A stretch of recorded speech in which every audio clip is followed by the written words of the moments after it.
Hi there, and welcome to another live Q&A on a Sunday. Well, I'm just waiting for Richard, but while we're waiting for Richard, just to give you some news, I will be putting these out as an audio podcast. A few people have said that YouTube's a bit clunky and they can't walk or do their cycling with their YouTube playing in the background with the lock screen on. So from now on, we're also going to put this out as an audio podcast. So I will always ask questions out loud so you know what's going on if you're listening in audio. But of course, if you're looking at me now right on YouTube, that's great. Thank you and welcome along.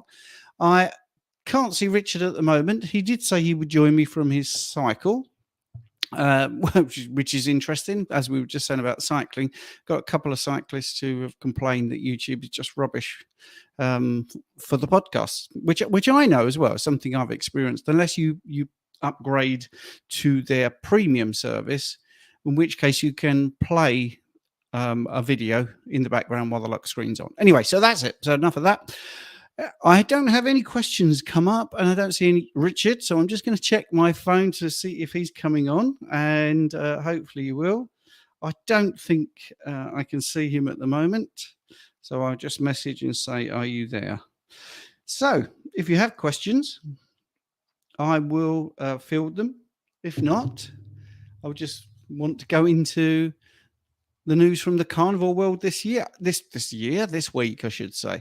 So we're really getting geared up for our live stream, which will be next Sunday, which will start at 8 o'clock. So by this time next week, we would have been 9 hours into it. So that'll be pretty interesting. All our guests are now secured, and we've got all the invites out, so they know what they're doing. Don't forget, you can submit you can submit a question to anybody, a specific guest, or just a general question about carnivore if you want to do that. So that'll be great as well. So not hearing from Richard at the moment. It's 2 minutes past, and he's normally pretty bang on. He's trying to connect. Poor signal this end. Right. So, I mean, this is one of the things actually I was thinking about on the podcast as well, the audio, is you can download it so you're not at the beck and call of a sort of spotty internet service. Just away from carnivore slightly. Here we go. Here's Rich and Sabrina there. Hello, good day. Just wanted to know if there are any evidence of coffee depleting minerals from our bones when consumed, which is a really good question, actually. But let's see if we can add Rich to the stream.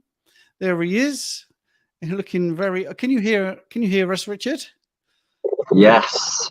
Oh wow. Yes. Yeah, I'm. Let me just close the window. Yeah, we can do that. So yes, to repeat the question, for anyone that's listening on the audio podcast, can't see it at the bottom. It's a really good one to come straight into, Rich. Hello, good day from Sabrina. Just wanted to know if there's any evidence of coffee depleting minerals from our bones when consumed. What do you reckon? Unsure. I mean, I consume an awful lot of coffee for various reasons. The mycotoxins and acrylamide, but depleting, it makes perfect sense, I guess. I mean, the reason that we avoid a lot of the vegetables being carnivore is because of their ability to deplete minerals within the body. So I guess it makes sense, although I'm not aware of any evidence that I've seen to suggest that, but it does make perfect sense, I guess. What are your thoughts?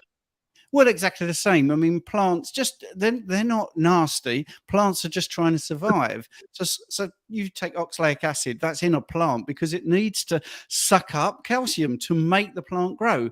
If you're out and about and you look at some plants, if you look at, I think we call them dandelions, for instance, if their leaves are flat on the ground, they are soaking up calcium. And as they get enough calcium, their leaves start to come off the ground. You know, plants are amazing. So coffee is from a plant. It's a plant-based food. So I think there would be compounds in there, absolutely, that would be after your minerals. I think that's true. I don't know whether it would be coming from the bone necessarily, but I mean, that would be the easiest place to get it. And I'm assuming when you say bone, you're probably thinking of calcium. But Sabrina, what I will do is when I get a moment, I will have a look at that, or Rich will. He's busy at the moment. As you can see, he's sort of being super fit. So, yes. yeah. Now I've got a Welsh person now, Mufwani the Van. Do you know this person? I know you're Welsh, you know. Does look Anyway, familiar. Yeah. how long do you fast for, or do you do some form of intermittent fasting? Well, that's obviously a nickname because you signed it off as Lucy. Yeah. So again, I fast intuitively. So to put this into perspective, I've quite literally just jumped back in the van from competing at the long course weekend in Tembe. Just finished a half marathon. Incredibly red in the face, both from exhaustion and from the sun. But yeah, hence the tri suit and the van background. But yeah, to put that into perspective, I had a meal last night at 8 p.m. It's 5 p.m. now, and I still have not consumed anything other than water and electrolytes. And again, I've done that intuitively, so I don't like to run with anything in my belly. I feel a lot better. I don't understand these people that need to eat to run. It's the most uncomfortable thing. It just seems completely alien to me. But so, for example, I intuitively today not consumed any food. I'm still not hungry. Yeah, I've got to drive back down to Neath from Tembe, which is about an hour's drive, pick my little girl up, and then we'll probably cook for. So it'll probably be a good 24 hours. And in that time, I've just run a half marathon as well. So when people say that we need carbohydrate for this and that, then you clearly do not. But I'll do it intuitively. So tomorrow, who knows? I'll eat when I'm hungry. If I'm not hungry, I won't eat. It is as simple as that. There are lots of benefits to fasting. If you are unwell, if you're suffering with cancers and tumors, there is strong evidence to suggest extended fasting for prolonged periods of time. My thoughts on a daily fast would be do it intuitively. I would throw in a 24 or maybe 48 a couple of times a month, and I would throw in a 72 1 to 2 times a year. And this allows us to create max autophagy. So someone new to a ketogenic or carnivore lifestyle would not be able to hit max autophagy within the same period that Stephen and myself would. And this is because we have done fasting and been metabolically flexible and keto and carnivore for quite some years. So our bodies allow us to get to this level of max autophagy a lot quicker. I can get the benefits in 72. An interesting podcast I did with Ben Azadi going back last year. He thought that 5 days was max autophagy for someone new into fasting. But I personally would not suggest someone to go into a 5-day fast without practicing fasting and incrementing slowly, understanding the way the body works, making sure you're getting plenty of water and salts in. I think sometimes people will throw themselves into the deep end when it comes to this, thinking that they're going to gain all these mythological benefits of fasting, which I believe in. Autophagy, mitophagy, we know exists, but I think we need to learn to do this fasting over time rather than throwing in the deep end. Again, unless you have tumor or cancers, and there is an argument to maybe do 30-day fasting, but it is down to the individual. But that's my protocol. Stephen, what about yours? Well, I don't ever think in this way, to be honest. And I think we could start a trend, because I don't think ever about fasting. I actually think I'm fed and then I wait for a period until I'm hungry. Okay. And my analogy I use is, well, right now, what I'll actually say is neither Richard and I are going, oh, well, we're not eating, we must be fasting. We're just getting on with our lives. And it's the same as when you get a gasoline or petrol into your car, you don't think, right, well, I'm stoking up my car. The rest of the time I'm driving, I'm not stoking up my car, because you've completely filled the petrol tank. So you drive around without any thoughts of, well, I'm not going to a gas station now. I'm not going to go to a gas station now. Another hour. I'm not going to go to a gas station now. You don't think like that. You just basically, you have a thing that either beeps at you or a dial, or you just instinctively know because you're a bit of a geek and you know you can get 300 miles out of that tank of gas. And then when it's needed, you put it in. I mean, it's that simple. And sometimes you'll be in your car or your vehicle for a long period of time, and you'll be going miles and miles and miles. So you'll need to fuel up a bit sooner than my ones sat outside for 2 days. So I don't need to do anything because it's not used any energy. It's not doing anything. It's not heating or cooling itself. I'm just relating this now to the body. It's not moving around. It's not thinking. It's just doing that. So I am very intuitive. So I prefer the expression fed and fueled. So right now I'm feeling fueled. I'm not feeling fasted at all. Now that's my little rant over. I absolutely agree with Rich. And by the way, we're not an echo chamber. We disagree with stuff. I think therapeutic fasting is different to fasting hoping for weight loss, for instance. So yeah, there are instances where it might be better to fast because of the autophagy and that sort of thing. But I don't particularly do it. If you are going to do it, make sure that you're not underweight. Don't undereat before you get into it. Make sure that you are feasted. Obviously, people that are pregnant, breastfeeding, under 18, and also if you're trying to fix things, I mean, you need nutrients to rebuild parts of your body. So the soft tissue, say for instance in your thyroid problems seem to be helped by a little bit of fasting or intermittent fasting. But don't forget, you still need proteins. You still need essential fats to make the hormones. So it's a balance, basically. My favorite fast, when I did do some sort of prescriptive fasting last May when I was doing a 90-day program, I really enjoyed the 72-hour. I thought that was fantastic. I felt great. And I had a client yesterday that was telling me she did a 10-day fast, which I'm not recommending, by the way. That is a very long extended fast. She's an experienced person and also does clinical trials with people. Okay, so she knows what she's doing. And she said after 5 days, it was like she never thought about food again. But once that 10 days was up and she went back to her routine, she now doesn't want to fast probably ever again. So it can have a huge effect on you. So it's best not to experiment. And sorry to jump straight in with it, Richard, but I'm making the most while you're there. And this question is right up your street. Oh, on the coffee one of the things I would say, you've asked a very specific question about coffee leaching minerals from the bone, but don't forget, I mean, it has a diuretic effect. So anything that makes you urinate, you lose minerals when you're urinating, and it does actually halt a little bit of absorption from the small intestine. So I thought I'd add that. But this one, right up your street, next question. And by the way, Rich, you missed the bit. I'm going to make this an audio podcast as well, which is why I'm reading the questions out. And we'll backdate it for the people that are listening. If you don't like it, by the way, you're listening to the audio, don't like it, just drop me a message. But this is how we're going to do it, unedited. So Kathy has asked, what's the best way to get started and decide what to do for exercise after a few years of no regular workouts? What do you reckon, Rich? Yeah, so I would take it slowly. The worst thing you want to do is do too much too soon. When we and I'm guilty of this, excuse me, as much as anyone else, because any of the the avid listeners and followers know that I used to be European champion bodybuilder, and now I've gone into running and cycling. As you can see, a complete 180 on sport and events, and total opposites of energy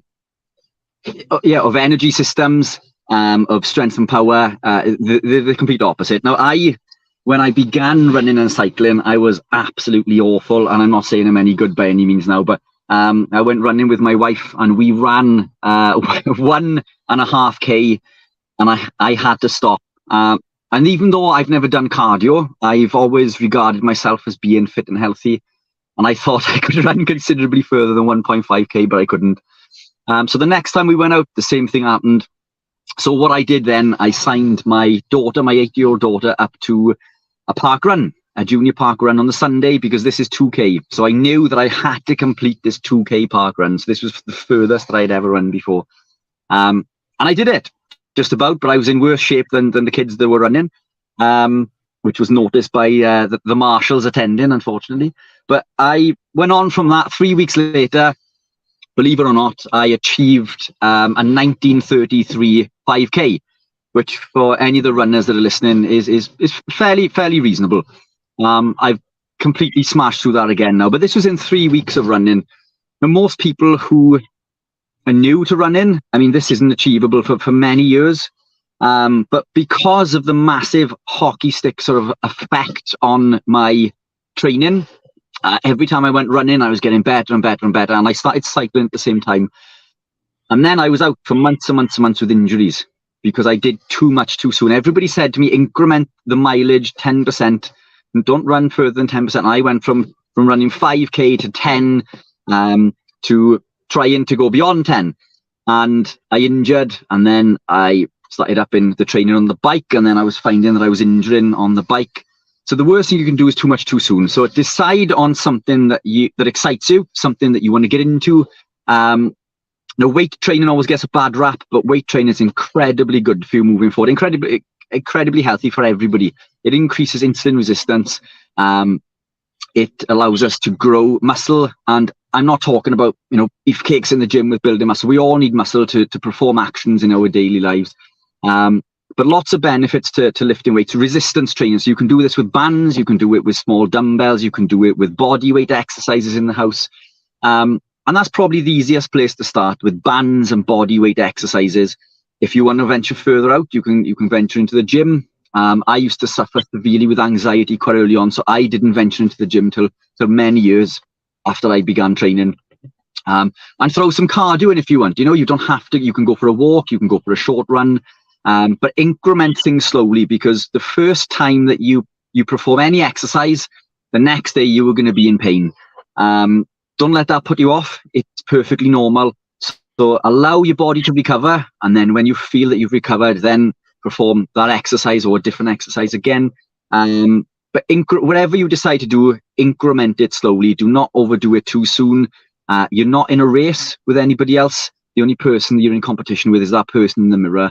You don't need to outperform your friend because she runs a faster 5K than you do, or whatever. We're all in this, in our individual races. We're all on our own journey. So that's the advice that I would give there. In regards to what to do within those things, I mean, that's another question. If Kathy wanted to come back with the type of training she had in mind, then maybe we could advise on the types of exercises and movements to implement there. But that would be my advice.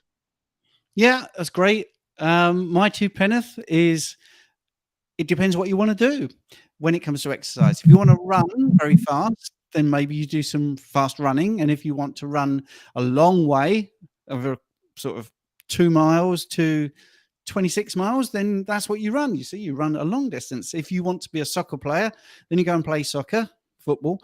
If you want to be a rugby player, you go and play rugby. Now, I'm saying that, it sounds a bit facetious, but it is goal driven. So if you're doing exercise because you've heard in this space, for instance, muscle mass is correlated with longevity, and it's really good for your biomechanics, and it's just generally good for you. There's even things like what's it called? The buzzword is hope molecules are released when you contract your muscles. It goes straight to your brain and gives you hope. If you feel that, and that's true, you do get the feel good factor from exercising. I think if you're looking at the muscle mass longevity thing, then resistance training is good. Rich has already said about body weight training. It's not rocket science. If you've never trained before, then whatever you do is going to be intense. Now, if I always say this because I do this as a speciality, and so does my wife. Actually, we do chair-based exercises. If getting out of a chair is really difficult for you, then getting out of the chair 10 times is an intense exercise. And that's actually, if you do it over a short period of time, that's a high intense interval training session. All right. So what Richard said about don't worry what your friend is like, it is so individual. That's the key to it, I think. If you get out of the chair 10 times and you suddenly find that the next day when you're getting out of the chair it's easier, that's your training response. That's exactly what you want. And sorry, Richard wants to interrupt. Yeah, go on, Rich, go for it, mate. Something else in there. Apologies. Half a marathon of running has taken out my lungs. Salt. electrolyte is so important because I mean, I think we probably missed a trick on that answer there because we don't understand where Kathy is coming from, whether she's new to keto carnivore. But we need salts. We need lots of salts. Stay hydrated. We need to make sure that you're getting plenty of electrolytes, sodium, potassium, magnesium. So make sure you're salting your meals or supplementing with a high quality electrolyte. This is going to help negate any negative effects of becoming low carb, because any training you do initially is going to feel incredibly difficult when you are used to being fueled by carbohydrate. So I think she's just come back and interested in weight training. Interested in weight training, maybe HIIT training for long-term health. And I think we've covered that, I think. And your electrolyte, I know you're very humble and you don't like to talk about what you do because it feels like we're pushing stuff, but Richard has got a shop and he does offer supplements, and the way he talks about the science here, he applies to his supplements as well, so they're very clean. I'll say it for him because I know he's very humble about it. I just want to give you a story about, the fact that you haven't done it for a long time was one of the things you mentioned. When I was younger, I was really, really fit. And even at school, I was the 800-meter school record holder. I could run a half marathon without any training. I'm not being big-headed. There's a point to this.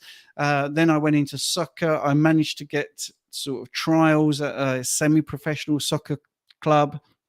And, I played for their reserves and all this sort of stuff. And I stopped training because I was an idiot. My dad died much younger than, when I was 10, and I didn't have much guidance from my mum about sport. She was quite free and easy with what I had to do. And I turned my back on sport completely and utterly for about 6 months. So I was pretty fit. I looked okay. And then when I went back to try and play football or soccer, for those Americans that are watching, there's a thing called dorsiflexion of your foot, where the back of your foot goes up towards your shin, which is really important when you're running. They locked out within 5 minutes. I had to literally sort of walk off the football pitch because I didn't have any flexibility. It literally sort of seized up. I mean, obviously that resolved itself because I went on to do bodybuilding tournaments and back into training. So even if you trained before and you're back after some time off, don't just think you've got that muscle memory, which we mentioned in an episode a little while ago of this. Do take it easy. All right, so that's great. Hope that helped you, Kathy. Richard's telling us that he went carnivore on the 31st of May with intermittent fasting, so 18 hours of not eating, 6 hours eating window, and dropped 25 pounds. Blood sugar down from 130, 150 to 80 to 100. Taking off metformin Friday, trimming down visceral fat, focus on fat loss. Has a question there. Focus on fat loss, or question mark. Well, you seem to be doing all the right things. I don't think there's a particular thing we can answer there, Richard, other than that's brilliant. That is absolutely incredible. Yeah, I mean, keep doing what you're doing.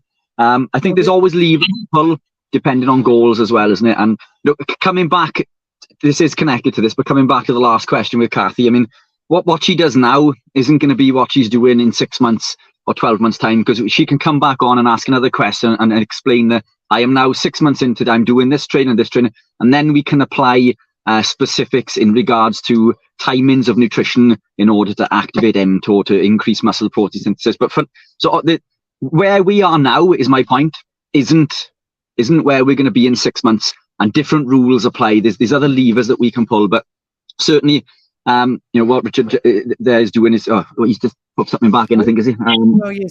You see, StreamYard has cut his question into two, and someone's nipped in between with through me. So Richard's saying focus on fat loss with intermittent fasting, carnivore, and continue beginning strength training. Which would you suggest as a priority? Strength training or fat loss? You can do both. When people say that 2 is impossible, that is a complete fallacy, and I know this firsthand. For those listening who don't know much about my story, I used to be clinically obese and type 2 diabetic, suffered with a dump full of other issues and problems. I won't bore you with that now, but I began keto initially. I managed to lose 107 pounds, reversed my diabetes, cured my migraines, I say cured, I still suffer with migraines, but instead of suffering with these debilitating migraines daily, I now get 1 or 2 a year, and this is usually to do with lack of sleep or stress, which when you work for yourself, it's unavoidable. But I dropped a lot of weight. 107 pounds. I looked incredibly lean, and everyone, my friends, my family, work colleagues said that I looked incredibly unwell, and that I should stop doing what I'm doing. Consuming all this red meat can't be good for you. Consuming the saturated fat can't be good for you. But I felt the best that I'd ever felt. So despite all of the research, all of the recommendations from my friends, my family, the doctors, I decided, because there was very little information around when I began my journey, and a similar story with Stephen. And the information that was around was a lot of misinformation. So intuitively, I decided to stick to this journey. But I was still getting a lot of hassle off friends, family in particular, because I looked unwell. And the reason for this is I lost a ton of weight, but I began training again. Now I've dabbled with weight training, various times throughout my life, unsuccessfully. I would say I'd reach a point on carbohydrate that I could never get past. But I had so much energy that I decided to get back into lifting weights. I was lifting weights, and I was building muscle, and I knew that I was building muscle because 1, I was getting stronger, 2, my clothes were becoming tighter, and I could see these striations and things appearing on my body that I'd never had before. And everyone was telling me, you need carbohydrate, you need to be in a caloric surplus. I wasn't eating an awful lot, but what I was eating was quality nutrients. I was avoiding foods high in lectins. I was avoiding food high in phytic acid. Now, these things on a carbohydrate diet would prevent the body from being able to absorb nutrients. These are found in many foods, vegetables, coming back to the question we had, the first question that we had, that these plants can block the absorption of nutrients. And this is an important factor that I think many people don't understand, because when you are trying to build muscle, what's the standard sort of port of call? It's chicken and rice, or chicken and pasta. Now, the lectins within that pasta is blocking the absorption of much of the nutrients within that chicken. So the chicken, which is highly nutrient dense, not as nutrient dense as red meat, by the way, highly nutrient dense, is being blocked by the lectins and anti-nutrients found within that pasta and any vegetables that they consume with.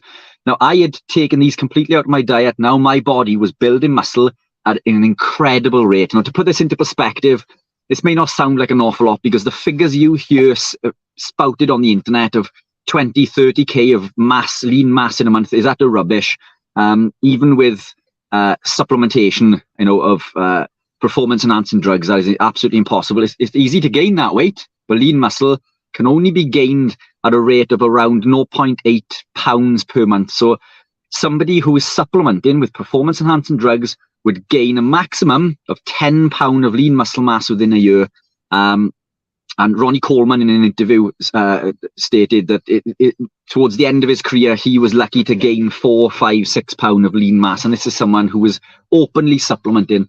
Now, I was gaining anywhere between 8 to 10 pounds without supplementing. Now, I put this down to my diet and my lifestyle, because what builds muscle is protein and fat. Protein and fat builds muscle. So protein by itself will increase muscle protein synthesis. By leucine will activate mTOR and increase muscle protein synthesis.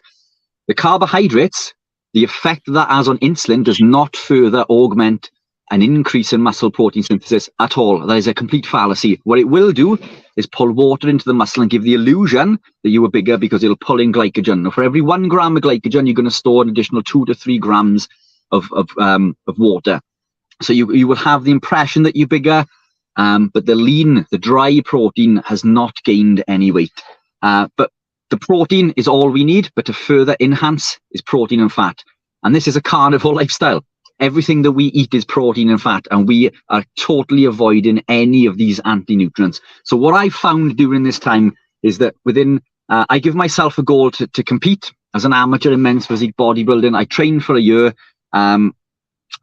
To anybody else, I was technically in a caloric deficit, but I was eating until I was satisfied. I was still learning the ropes. My depth of knowledge is considerably more than what it was in the beginning of my journey, but that allowed me to gain muscle at an incredible rate. Within 2 years, I competed. Or sorry, within a year I competed.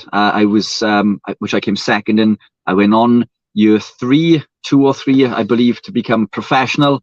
2 years after that, I won the British Championship, and 2 years following that, the European Championship. And this was on zero carb, predominantly zero carb. Early on in the journey, I was still eating some vegetables, but this was carb free. So I was able to reduce my body fat. And I know this because I was testing with calipers. And since then, I've bought an in-body, full-body composition machine, which is regarded as being one of the best methods for measuring body fat percentage. I think it's within 1% in accuracy of a DEXA scan. And this shows that while I was cutting for the European Championship, my body fat was coming down and my muscle mass was still, only slightly, but it was still increasing. And this was an intense cutting phase. I'm not talking about just fasting.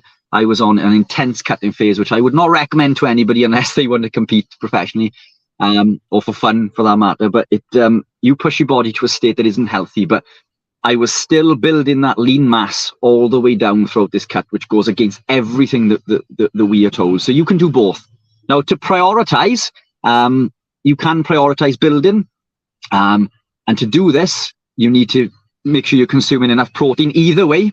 So maintenance is 0.5 grams of protein per pound of body weight. You need at least 0.82 grams per pound to build. And that's why I always give people the gauge of 1 gram per pound, because it's so easy to work out. So a person weighing 150 pounds, a male, for example, would be 150 grams of protein. Around 0.9 to 0.95 for a female. But it doesn't matter if you go over. I quite regularly will do 2 grams per pound because I love eating meat. That's all I eat is meat. You are going to see bigger gains, quicker gains building mass if you are hitting enough protein and adequate fat, but you're going to store fat in this case.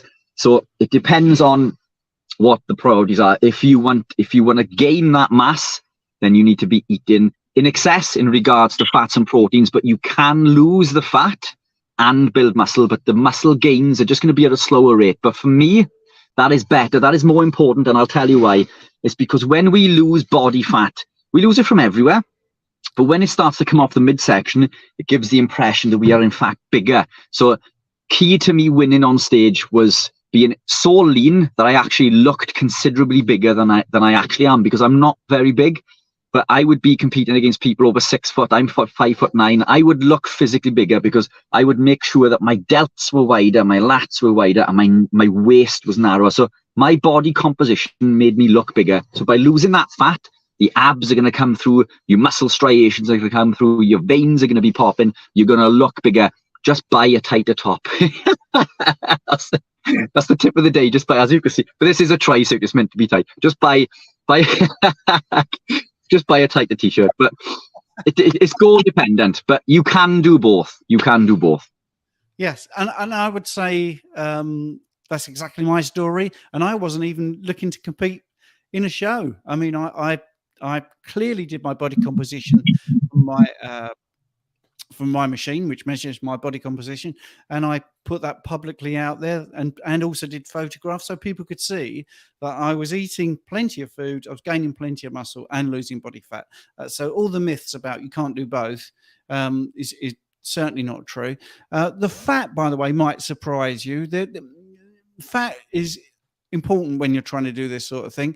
One of the things that people forget to talk about is the absorption of amino acids is assisted by bile. So if you have a minimal fat intake, you're not really helping yourself. You need a bit of fat. I'm not saying to go mad with the fat. I'm not saying have a big, square of butter on absolutely every bite, but don't ignore the fat. The fat is important for the absorption of amino acids, like I say, because bile comes out. And that is possibly the fullest answer we've done so far. So that's really good. So we've got another question here from Cami. She said she saw a video where they said that the visceral fat got more and more resistant to release their fat the more you fast. So it seems like it's not a good idea to fast too often. Where's the limit, though? Yeah, I'd be interested in seeing that, because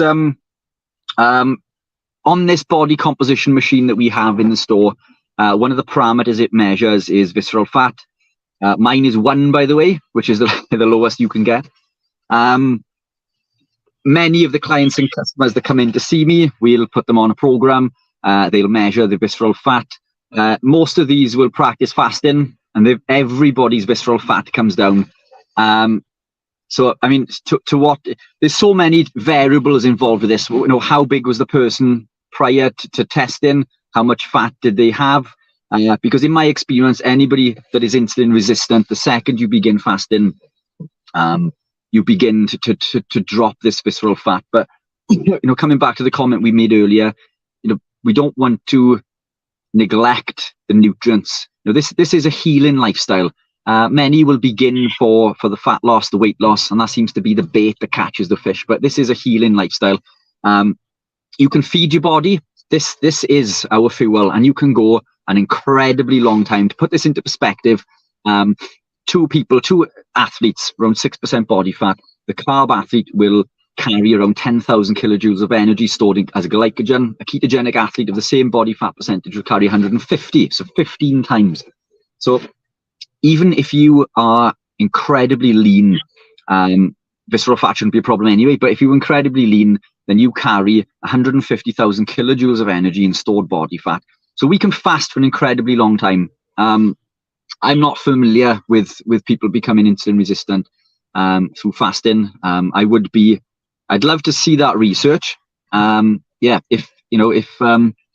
hi Cami, if send that through, I'd love to see that. And this, one of the things, this is one of the reasons that I don't follow an awful lot of people, as Stephen knows, on YouTube or any social media, because there are lots of misinformation out there. Now, that's not to say don't go off and research, but you always need to look for a counter argument, and this is what Stephen and I do. So Stephen and I live this lifestyle.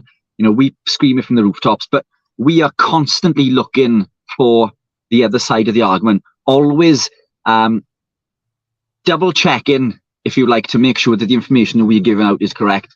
And to put this into perspective, I recorded another podcast with Dr. Chafee this week, and it was in answer to a video that a client sent to me, posted on Dr. McCullough's website, in regards to keto long-term being bad for you and we shouldn't be doing it, and there was all the reasons listed. So him and I went through this, and we quite politely just addressed every one of these comments with our arguments, and I think we did that incredibly well. I think that we broke down every point that was made in regards to long-term keto, because and it did take a lot of research, because we went in and looked at the studies that were referenced, and that's what I'd like to do in this case. Cami, if you could send me that, I would like to look into the studies that were referenced in the YouTube video, if they were referenced, because it's not something that I'm familiar with. But fasting, again, I mean, comes back to question number one. Do this intuitively. Eat when you're hungry. If you're not hungry, don't eat. And all the other reasons that Stephen, you know, has obviously said. If you are underweight, obviously we don't want to be practicing too much of fasting. We want to be in more of a fed state, pregnancy, and there are, you know, other circumstances as well. But fasting is perfectly safe, as long as we are sensible with it. You know, some people do silly amounts of fasts, and they do 30 days plus. There was a gentleman in Scotland who did 370 odd days, I believe. 382 it was. 382. Yeah. So this is a healing lifestyle, isn't it? And I don't think what fits for me would not fit for somebody else either, because I've been living the lifestyle for so long. So for me to say go away and fast for 24 hours, it may not be optimal, for you. So this is why you need to do this intuitively. Yeah, and I made some notes to make sure I didn't forget what I wanted to say. But go by. I actually wrote that. Go by how you look and feel. Yeah. Can I just jump straight in really quickly there as well? It's funny there. I mean, just reading that question again with the visceral fat, because the visceral fat is around the organs, and we know that that's the first place that when we become ketogenic that is taken from. So it just doesn't make sense to me at all, because being ketogenic and carnivore, we are mimicking a fasted state. So even when we're not fasting, we still benefit from all of the benefits to a degree of fasting. We benefit from autophagy, we benefit from mitophagy, brown fat activation, and lipolysis. So even if you never do a day's fasting in your life, and you were in a ketogenic state, you were still benefiting from being technically in this, because we are mimicking this fasted state when we are living this lifestyle. And we know that the visceral fat is the first place that it's taken from. Even someone who loses the slightest little bit of fat initially on their journey, it comes from that visceral fat. So yeah, I mean, I'd like to see that one. I'm not sure if if I agree that that does occur, but that would be an interesting one to see for sure. Yeah, and that it is open to everybody. If you've got a study, send us it by all means, and we will have a look through it. That's not a problem. I'm trying to find something that I took a screenshot of and put onto Instagram today. It's a study here, which is about breakfast, skipping breakfast. All right, and it looks pretty compelling, actually. It basically says the effect of breakfast type on total daily energy intake and body mass index. It's on my Instagram if people want to see it. And there is a conclusion, actually, that skipping breakfast is not good. And the best thing you can do is have a cereal, which is better than a cooked breakfast. And the author is Sun Tzu Cho. And the affiliation, which is hidden, you have to click a button to see the affiliation, is Kellogg's. All right, so this rubbish putting the phone on the screen, but anyway, you can look that up. It's on my Instagram. But anyway, yeah, so that was actually hidden. The bit that's really important to this study is who's funding it. You have to go out of your way to find out who's the affiliate. So it's interesting that so many people overeat, but there seems to be this real push to stop people fasting. I would, if someone said to me, I've got a problem with, I want to fast too much, or I've got a problem, I want to eat too much, I think the person fasting is going to be the easiest one to talk through to get them to the right sort of balance. But it is about how you look and feel. And I definitely have seen the visceral fat go in first. I've had clients with DEXA scans. I've had my own scans, and my visceral fat will go down even during a period when I'm fasting. So I can't, from personal experience, say that I can relate to that. Right, I'm going to go on to the next question, or just a little comment. So we'll do this. Sabrina, she's put that she had achy bones when she consumes too much coffee, so she's cutting it out for now. And I know Chafee talks about cutting out coffee. I think maybe we should say caffeine, but he says coffee, because he felt after training that his muscles ached when he had coffee. So let's go on to the next. Acrylamide called that. So acrylamide, which is created during the roasting process. And I've noticed the same. And I'll be honest, I'm a lover of coffee. I try not to drink it as often because acrylamide is accumulative, which is only a problem if it's something that we are doing constantly. But with coffee, we do.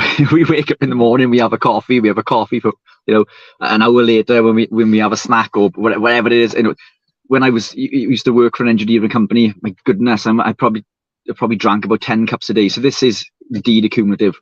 I'll drink coffee occasionally now, and I find that because this acrylamide hasn't built up, that I don't suffer with these achy legs. Yeah, acrylamide's the issue there. Lower the coffee for certainly. Cut it out completely if you can. Excellent. So this is Lucy again. I think, how long have you been on keto, and were you carb loading to train before keto? So myself, yeah, I've been keto for 11 years, I believe now, of which 4 to 5 of that is carnivore. I wouldn't say I would carb load prior to that, but I was a carb fiend. I did believe that we needed carbs to build muscle. I was certainly carb dependent, and being clinically obese, I was obviously consuming way too many carbs because this is what led me to being obese. So yeah, I mean, I was in a constant loaded phase, I guess, when it comes to carbohydrate. But The interesting thing is that, you know, I'm nearly 40 now, and I am considerably fitter and healthier and way stronger than I was when I was consuming lots of carbohydrates. And migraine free, depression, anxiety free. I've lost 107 pounds, type 2 diabetes free. You know, again, this is a healing lifestyle. But yeah, 10, 11 years for me, Stephen, and 4 of which I would class as being carnivore-ish. Again, there's different subsections to carnivore, isn't it? Which, you know, I don't want to go into now, but carnivore-ish for 4 years, and I'd say strict carnivore. You know, probably for maybe the last year, I was what I'd call maybe 95 to 99% carnivore, and the only reason for that is I was still consuming an awful lot of coffee, which technically isn't carnivore. But don't let someone tell you that that's not carnivore either, because you need to do what works for you. As long as you understand that some of these things may have a negative effect, then you can say to someone who says to you, well, you know, stevia isn't carnivore or coffee isn't carnivore. Well, this is my journey. I'm not eating any fruits or vegetables. I'm eating nothing but meat and these things. You know, that's I'd class that as being in the carnivore category for sure. But then we can go massively down that rabbit hole, coming in. And I think you and I, Stephen, are probably so deep on that hole that we're out the other side. But yeah, I mean, I like the way you said you're nearly 40. Next year I'm 60, and I've been low carb I started in my 50s, so age 50. It's really easy for me. Age 50 was when I went low carb, but it wasn't a midlife crisis. It was getting fatter, pre-diabetic, which is a PR phrase, by the way, but my blood glucose was going up. Lower left quadrant pain, colonoscopy, coronary artery calcium scan of 639, and I was not smoking, never smoked, never drunk alcohol, and always trained. So I should have been in perfect health. Now I am 59. So I've done 4 years of carnivore, and in between I did a bit of keto. Did I have a carb load when I was a high carb athlete? Different to Richard, he was obese, so because of eating too many carbs. I actually believed that carbs were going to make me perform better. In my 58th year of my life, I gained more muscle mass on carnivore with 0 carbs than I'd ever done in my previous life, even in my 20s, when I did a blooming bodybuilding show at 23, where I should have been in my prime of life, but I wasn't in the prime of nutrition. So I wish I knew then what I know now. But that I can remember, I did not touch fat at all when I was 23, and I really felt that anyone eating any fat was in for big problems. So I'm not saying that you need lots of fat, but it's a segue into Dragonfly's question. Hey, Dragonfly, what's the best protein to fat ratio for losing fat? Oh, no, this is one of those questions that is different for everybody. You know, I wouldn't recommend. What I recommend on a standard sort of being healthy protocol is eat as nature intended. So eggs contain almost equal amounts per gram of fat to fat to protein. Protein being around 6, and fat being around 5 grams, depending on the size of the egg, obviously. But it's almost 50-50. And then we look at like red meat, and it's a similar ratio. Everything in nature comes with protein and fat. So I eat as nature intended. My body fat percentage is always around 8, 9. If it goes into 10, then that's quite high for me. 10% body fat. And I eat an awful lot. I eat food. I love my food. I'm still addicted to food.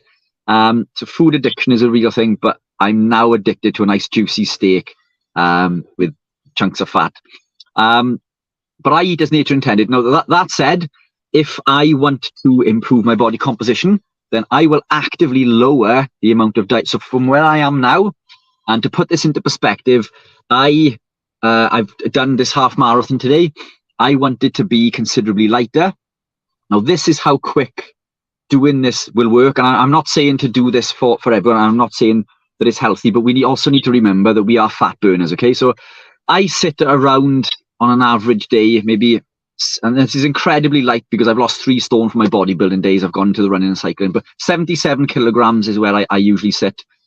Within a week, I've dropped 5 kilograms to get down to 72 kilograms to do this run. Now, that is food in transit. that is water held in the body with salts, and that is fat stored in the intracellular myolipids, which is fat stored within the muscle. And what I do to do that is I gravitated towards leaner cuts. So my body is being fueled more from the stored body fat than it is from dietary fat. But that ratio is going to be different for everybody. So you need to find where your level of homeostasis is. You need to decide on what your body composition wants to be. And then I would either alternate days with normal fat. And so basically, I wouldn't add fat to my meals. I wouldn't cook in butter, tallow, lard, or ghee, which is perfectly fine, by the way. But I use the fat from the meat to cook in. I'll just chuck a steak in the pan and I'll use that fat to cook the steak. I may use butter for eggs just to stop it from sticking to the pan. But I tend not to add an awful lot of fat to my meals anymore. And then, so that might be protocol number one. If you're looking to lose a bit more fat, then take some cream out of your coffee. Remove the double cream. Cook with less fat. Add less of the avocado mayonnaises maybe to your meals. If you're using those.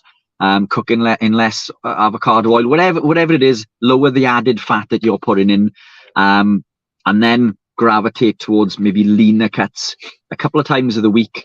You can alternate it, or you can have it on set days, where you're actively eating leaner cuts one meal and fattier cuts on the next. But that ratio, I wouldn't like to commit to that. And I know there are influencers out there that would commit, but I'm not a lover of following macros. I don't think macros work for everybody.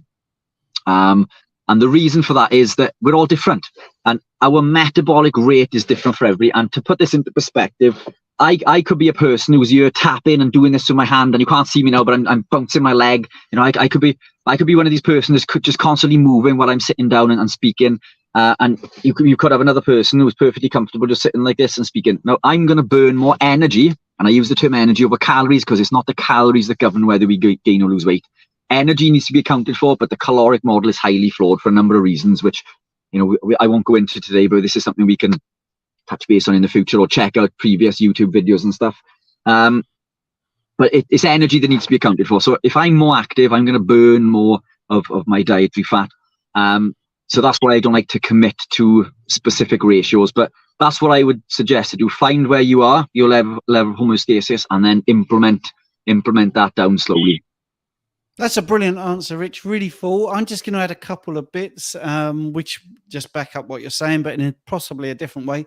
When you look at a ribeye, the fat to protein ratio is pretty much bang on where it wants to be. Same with an egg. For most people, it's pretty much where it wants to be, which is 1-to-1 by weight. We don't talk about calories. I just talk about the weight of food, and 1-to-1 by weight is pretty good. So whole foods is going to give you the best ratio, because that's what nature provided for you, that perfect ratio. And there are other things you could look at. There are certain food groups that trip people up. So dairy, for instance, if someone's having a real problem losing the body fat they want, and you speak to them, and I'm going to flash up the next question because it's a segue. And I'm not saying, Richard, this is happening to you, but it just reminded me. If you're including cheese, for instance, and I'll talk about Richard's thing in a second, so everyone knows why I mentioned it, and you're not losing the fat that you want to lose, body fat, I should say, that would be my zero in on that target, because dairy can be problematic. There are reasons for that. Again, we won't go into it because we're coming up to the end of the hour. So yes, that would be, I'm just echoing what Richard says, but just in a different way. Now, Richard has put what he eats. This is brilliant, because we're now talking about individuals. He's 5'9", he's 194 pounds, 8 ounces of ground beef, 6 ounces of bacon, 4 eggs, over easy, 3 ounces of cheese twice a day. First meal is directly after a morning workout at 8 a.m. and the final meal at 2. Stay satiated till bedtime. See, now that's 2 meals a day. He's working out fasted, and he's got a very time-restricted feeding window there. So let's say he then came on in a month's time and he said, I'm still doing that, and I have stubborn body fat that I'm not losing. What would you take out, guys? Well, I would immediately take out the 3 ounces of cheese and and just see what happens. I mean, it really is that simple. Everyone is overcomplicating it, doing these 80-20, 75-25 and all that sort of stuff, counting macros. We both believe it's a bit more intuitive than that. So I'm going to move on to the next question. But Richard, thank you for that feedback. That's really good. I know you've mentioned something later on, but we'll go through the questions in the order they're popping up. So this is Carl, and he's got a fascinating question. I recently started eating chuck steak. When I air fry the steak, I have no issues. But if I slow cook it for 7 to 8 hours, I have acid reflux, which I don't suffer from with carnivore. Any thoughts? Ooh, strange one. Yeah, unsure. It generally, acid reflux is caused by lectins. So the lectins in certain foods will bind to mast cells in the gut that they cause the release of histamine, and histamine will lead to acid reflux.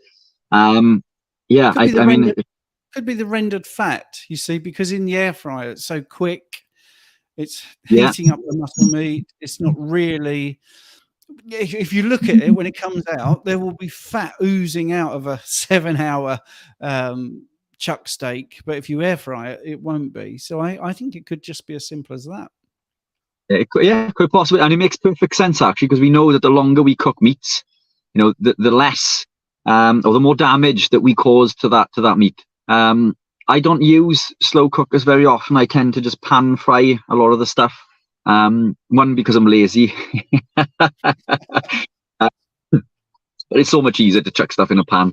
I'm not against the air fryers, but I may be wrong with this, but my understanding of the air fryer is that it'll take a lot of the fat out as well. Is that right? Yeah. So I mean, obviously the fat, you know, I want to keep. There is a histamine release as well, which may have an inflammatory response as well. So histamine again, yeah. So I mean, it's going to be the histamine. So I'd suggest not slow cooking in that case. It's a case of getting back the way it is. But yeah, it's a fantastic question. Yeah, it's a great question, and this is it. Real world experience. I actually have. I'm going to pan fry something tonight. I have an air fryer. And I also have the option of slow cooking it, and I very rarely use the slow cooker. So Richard's saying he's 50, lifetime of overindulgence, booze, fried food, totally wrecked. First 8/1/22, he had a 10.6 AC1 A1C reading, 245 pounds. He's a reformed drunk and confined progress. Anyone can do this. Go slow, give yourself grace and consistency. So there you go. So that's incredible. And again, yeah, same. I used to be technically an alcoholic, I guess. I used to drink every night. So it again, it comes back to that thing. We're all on our own journey, isn't it? And it's all about the rule and not the exception. So if you are, a lot of people that I work with will beat themselves up because they'll have an off day. They'll eat something, you know, they'll go to a wedding or they'll go to their mother's and their mother's baked them this cake for their birthday and they feel guilty if they don't eat it, then they eat this cake and then they fall off the wagon. That's fine. It's okay to fall off the wagon. Just get back on that wagon, you know. Write that day off. That's perfectly fine. Don't beat yourself up with it, you know. But so, I mean, we're all on our own journey. And as Richard says, yeah, fantastic progress. Anybody can achieve these results. So congratulations to Richard. Yes, and I'm going to practice reading out questions. I read that one terribly. So Cami, she's asked, do you know a reliable way to measure body composition at home? Is there any gadget that can be trusted? Can I just say one thing before you get in there, Richard? I know you've got an answer. The mirror is your friend and so is your tape measure. Okay, so that's tracking, by the way. If you look in the mirror and you take some pictures and you look better, I know that's not going to be the answer Richard's going to give. He's going to give a more nuanced answer. But I just thought I'd put my little 2 pence in first. So yeah, go on, fire away, Rich. That is perfect, and it is. It could go by the feel of your clothes, the tape measure. The scale is not your friend. You can lose an incredible amount of body fat, but the body is very clever. It will retain nutrients and fluid and salts, and your body weight may not show that it's losing on the scale, but you may put a jacket, a jumper, a vest, or whatever it may be on a blouse, and this may now be baggy on it. So going by the clothes in the mirror is a fantastic way. a cheap way that you can do this at a technical level is to buy what's called a body caliper, body fat percentage caliper. They're incredibly cheap. You can buy them online for £5. Dollars, I guess. If you're in the States, it'd probably be less, even in the States. You don't need to buy a super expensive one. It can be a cheap piece of plastic, and you can measure your body fat with these calipers. But what I tend to do, I don't look at the body fat percentage, because there's a conversion chart which looks into your age and all these other factors. I don't pay attention to that. I look at the measurement in millimeters. So I'll pick a point on my belly, for example, and I'll measure with the caliper there, maybe like an inch away from my belly button in the center. So it's always the same place. I might get something on the side. You can do it anywhere on the body as long as you're consistent. Now, when you measure with this caliper, measure the amount of millimeters that you've measured, and then a week or two later, or even a month, you can measure again. And even if you have not lost a pound on that scale, I almost guarantee that if you are true to yourself and you haven't cheated and you've been strict to this, then you have lost in the mirror, you've lost in the clothes, and you have lost on the caliper. The caliper is a fantastic, cheap way of measuring scientifically, if you like. Yes, that's brilliant. And Cammy's put in more a follow-up. More histamine is produced when you cook meat for a long time, plus also the rendered fat. So singing from the same, which is great. And Richard just saying thank you both so much, greatly appreciated. I think we've come to the end of the questions, the end of the hour, which is really good. So I just want to thank everybody for their questions. Next week is obviously the 24-hour live stream.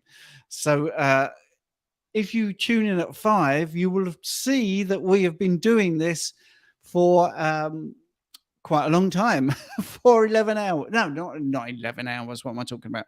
For 9 hours. So try to make sure that you tune in 8 o'clock in the morning if you're in the UK this time next week. Richard, do you want to finish with anything?